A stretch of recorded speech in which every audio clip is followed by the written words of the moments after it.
Tube Tamil வணக்கம். ஆப்கானிஸ்தான் போர் 20 வருடங்களாக டென்மார்க்கினுடைய படைகளை ஆப்கான் மண்ணில் கொண்டு சென்று இறக்கி தோல்வியைத்தான் சந்தித்திருக்கின்றோம். 44 டேனிஷ் படையினருடைய உயிர்களை காவு கொடுத்திருக்கின்றோம். அது தவிர பல நூற்றுக்கணக்கானவர்கள் அங்கவீனர்களாக மாற்றப்பட்டு அவர்கள் மாற்றுத்திறனாளிகளாக போயிருக்கின்றார்கள். இந்த குடும்பங்களில் எல்லாம் இருள் சூழ்ந்த நிலையும் கண்ணீர் கதையுமாக இப்பொழுது வாழ்க்கை இருக்கின்றது. இந்த போர் சரியா? இதனால் இந்த நாட்டிற்கு நன்மை ஏற்படுமா? இந்த போருக்காக எடுக்கப்பட்ட முடிவுகளுக்கான அடிப்படை காரணம் என்ன? உங்களுக்கும் ஆப்கானிஸ்தானுக்கும் என்ன தொடர்பு? நீங்கள் ஆப்கானிஸ்தானுக்கு போருக்கு செல்வதனால் டென்மார்க்கில் இருக்கின்ற மக்களுக்கு கிடைக்க போகின்ற நன்மை என்ன என்ற விடயங்களை அடிப்படையாக வைத்து இந்த போரின் தோல்விக்கு காரணம் யார்? இது போன்ற தவறை எதிர்காலத்தில் செய்யலாமா இல்லையா என்ற கேள்வியை எழுப்புவதற்கு டென்மார்க்கினுடைய DIIS பல்கலைக்கழகத்திற்கு ஆய்வு செய்யுங்கள் என்று அரசினால் நிதி வழங்கப்பட்டிருந்தது. இந்த ஆய்வறிக்கை இப்பொழுது நிறைவடைந்து விட்டது. கடந்த 16 மாத காலமாக இதை வெளியீடு செய்ய முடியாமல் இருக்கின்றது. ஏன் வெளியீடு செய்ய முடியாமல் இருக்கின்றது என்றால், இந்த நடவடிக்கையை படை கொண்டு செல்லும் இந்த செயலை யார் செய்தார்கள் என்கின்ற அரசியல்வாதிகள் ஒரு சிறப்பு சலுகையை கோரி பெற்றிருக்கின்றார்கள். எங்களுடைய பெயர்களை இந்த அறிக்கையின் கடைசியில் வெளியிடுவீர்களாக இருந்தால் எங்களால் அதை தொடர்ந்து அரசியல் செய்ய முடியாது. நாங்கள் அரசியல் அரங்கில் இருந்து தூக்கி வீசப்பட்டு விடுவோம். அது மாத்திரமல்ல, நாளைய உலகம் எங்களை பார்த்து பெரும் அவதூறுகளை கிளப்பும். எனவே எங்களுடைய பெயரை நீங்கள் நீக்கிவிட வேண்டும். நாங்களாக போருக்கு செல்லவில்லை. அன்றைய சூழ்நிலையில் அப்படித்தான் செய்ய வேண்டிய சூழல். எங்களுடைய சக்திக்கு அப்பாற்பட்ட விடயம். அமெரிக்கா செல்லுகின்ற பொழுது செல்லத்தான் வேண்டும். எனவே எங்களுடைய பெயரை நீக்கிவிடுங்கள் என்று சிறப்பு அனுமதியை பெற்றிருக்கின்றார்கள். இப்படி சிறப்பு அனுமதி அவர்களுக்கு வழங்கப்பட்டிருக்குமாக இருந்தால் இந்த அறிக்கையை எதற்காக நீங்கள் வெளியிடுகின்றீர்கள்? அறிக்கை என்பது பிழையான, ஊனப்பட்ட, அரை வேக்காட்டு அறிக்கையாக அல்லவா வரப்போகின்றது. இப்படி ஒரு அறிக்கை மேலும் 100 வருடங்களுக்கு அப்பால் இந்த பேர்வழிகளினுடைய பெயர்கள் எல்லாம் இல்லாமல் ஒரு தவறான போருக்கு தவறான ஒரு விளக்கத்தை கொடுத்து அறிக்கையாக இருக்க போகின்றது. இந்த பொய் அறிக்கையை ஆதாரமாக வைத்து PhD போன்ற படிப்புகளை படித்து இதுதான் சரி என்று பட்டிமன்றம் போட்டுக் கொண்டிருக்கின்ற நம்மாட்களை போன்ற வேலையை டென்மார்க்கும் செய்ய வேண்டி வருமே என்று அவர்கள் கேட்கின்றார்கள். இதனால் டென்மார்க்கில் இருக்கின்ற ராணுவ வீரர் ஒருவர் இது மிகவும் அவமானகரமான செயல், மிகவும் அருவருக்கத்தக்க செயல் என்று தன்னுடைய காட்டமான கருத்தை கூறியிருக்கின்றார். ஏனென்றால் இவர்களுடைய பெயரை தவிர்ப்பீர்களாக இருந்தால் இந்த போரை உடனடியாக செய்வதற்கு அமெரிக்க அதிபர் ஜார்ஜ் W. புஷ் படையெடுத்து செல்லுகின்றார் என்ற உடனடியாக டென்மார்க்கினுடைய படைகள் புறப்பட்டு சென்றன. ஆப்கானிஸ்தானில் என்ன தேவை இருக்கின்றது என்று தெரியாமல் சென்ற அவர்களை இவ்வாறு வழிநடத்தி கொண்டு சென்றவர்கள் அவர்களுடைய நோக்கம் என்ன என்றும் அந்த அறிக்கை கேட்கின்றது. இதனால் பலருடைய முகமூடி கிழிய வேண்டி வரும். அவர்களுடைய முகமூடி மட்டும் அல்ல, இவர்களை அழுத்தம் கொடுத்து அமெரிக்கா கொண்டு சென்றதா என்கின்ற ஒரு கேள்வியும் அந்த கேள்விக்கான பதிலும் முட்டு தீர்ப்பது போல உடைவதற்கான ஆபத்தும் உண்டு. இதனால் தான் இந்த விவகாரம் பெரும் சர்ச்சையை கிளப்பி இருக்கின்றது. இந்த சர்ச்சைக்கு பின்னதாக இப்பொழுது பாராளுமன்றமே பணிந்து போக வேண்டிய சூழ்நிலை ஏற்பட்டு இருக்கின்றது.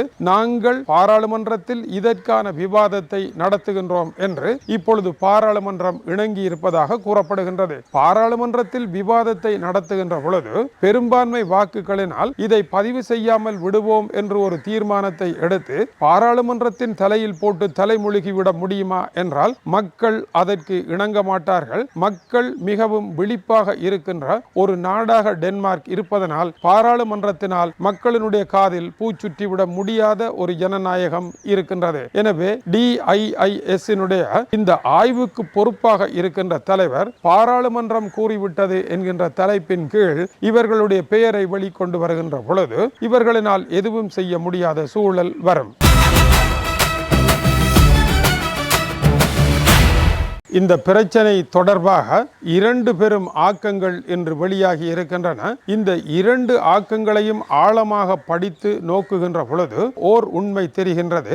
இந்த ஆய்வு அறிக்கையில் எதற்காக இவர்களுடைய பெயரை போடக்கூடாது என்று பிடிவாதம் பிடிக்கின்றார்கள். தோல்வியடைந்த காரணத்தினால் தான் இவர்கள் அந்த பெயரை போடக்கூடாது என்கின்றார்கள். மாறாக இன்னொரு கேள்வியை கேட்க தவறிவிட்டார்கள். இந்த போரில் வெற்றி பெற்றிருப்பார்களாக இருந்தால் இதே அரசியல் தலைவர்கள் தங்களுடைய பெயர்கள் நீக்கப்படுகின்ற பொழுது உண்ணாவிரதம் இருந்து போராட்டமே நடத்தி இருப்பார்கள். வெற்றிக்கு தங்களுடைய பெயர் போடப்பட வேண்டும் என்று அவர்கள் போராடி இருப்பார்கள் என்பதை யாராலும் மறுக்க முடியாது. எனவே வெற்றிக்கு எல்லோரும் தந்தையாக மாற முயற்சி எடுக்கின்றார்கள். தோல்வி அனாதையாக தெருவில் கிடக்கின்றது என்கின்ற பழைய பழமொழியானது இவர்களுடைய இன்றைய புதிய நிலைக்கு உதாரணமாக மாறி இருக்கின்றது. இருந்த பொழுதிலும் இந்த அறிக்கை வரவேற்கக்கூடிய ஒரு விடயம். இது போன்ற ஓர் அறிக்கை பிரிட்டனிலும் தயாரிக்கப்பட்டது. பிரிட்டனினுடைய பிரதமர் டோனி பிளேயர் ஈராக்கினுடைய போர்க்களம் எவ்வளவு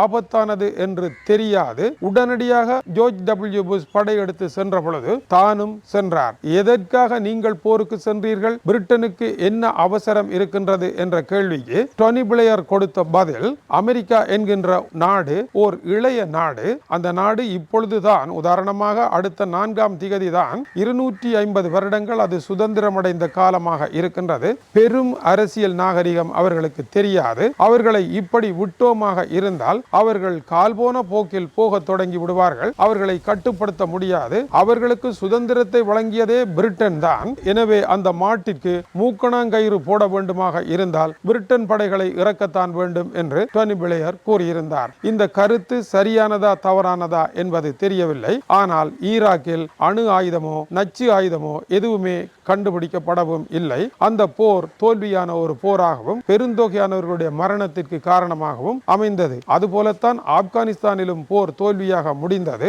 ஆப்கானிஸ்தான் சென்ற அமெரிக்காவினுடைய கூட்டு படைகள் மிகப்பெரிய நெருக்கடியுடன் அங்கிருந்து வந்தன. அவர்கள் யாரை எதிர்த்து போர் புரிந்தார்களோ அதே தலபான்களினுடைய கைகளில் அரசியல் அதிகாரத்தை கொடுத்து விட்டு வந்தார்கள். அதே தலபான்கள் சென்ற வாரம் ஐரோப்பிய ஒன்றியம் புருசெல்ஸுக்கு வந்து ஐரோப்பிய ஒன்றியத்துடன் நேருக்கு நேர் இருந்து பேச்சுவார்த்தைகளை நடத்திவிட்டு சென்றிருக்கின்றார்கள். எனவே ஐரோப்பிய ஒன்றியம் அவர்களுக்கு ஓர் அரசியல் அந்தஸ்தை வழங்கி இருக்கின்றது. கட்டாரில் அவர்களுடன் இணைந்து அமெரிக்கா பேச்சுவார்த்தைகளை நடத்தி இருக்கின்றது. இப்படியான நிலையில் ஆப்கானிஸ்தானிற்கு போரை உடனடியாக கொண்டு சென்றது யார்? முடிவெடுத்தது யார்? ஏன் இதை செய்தீர்கள்? இதனுடைய விளைவுகள் என்ன? இதற்கு காரணமானவர்கள் தண்டனையில் இருந்து தப்பிவிட முடியாது. அரசியல் என்கின்ற ஒரே காரணத்தினால் தவறான முடிவெடுத்தவர்களை காலத்தினால் விட்டுவிடவும் முடியாது. வரலாற்றில் அவர்களுக்கு நல்ல பெயரை வழங்குகின்றோம். ஆனால் அவர் தவறுகளை இழைத்த பொழுது அந்த தவறை மறைத்து அவரை நல்லதோர் பிரதமராக உலக வரலாற்றிடம் ஒப்படைக்க முடியாது. உடனடியாக